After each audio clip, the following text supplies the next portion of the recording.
తిరుపతి తొక్కిసలాట ఘటన political turn తీసుకోవడమే కాదు, ఇప్పుడు సారీల చుట్టూ తిరుగుతోంది. టీటీడీ చైర్మన్, ఈవో ఇద్దరూ సారీ చెప్పాల్సిందే అన్నారు డిప్యూటీ సీఎం పవన్ కళ్యాణ్. దీంతో పాలక మండలి తరపున క్షమాపణలు చెప్పారు టీటీడీ చైర్మన్ బీఆర్ నాయుడు. మరోవైపు సారీ చెబితే సరిపోతుందా అని కౌంటర్ ఇస్తోంది వైసీపీ.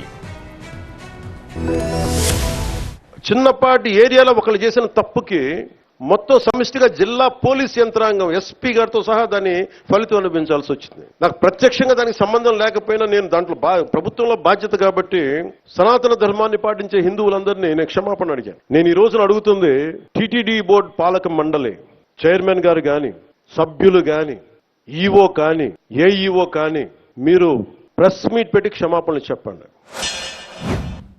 పవన్ కళ్యాణ్ గారు ఏదైతే సూచించారో ఆ సూచనలు కూడా తప్పకుండా స్వీకరించి మా బోర్డు తప్పిదం లేకపోయినా మేము భక్తులందరికీ బోర్డు తరఫున క్షమాపణలు చెప్తున్నాం.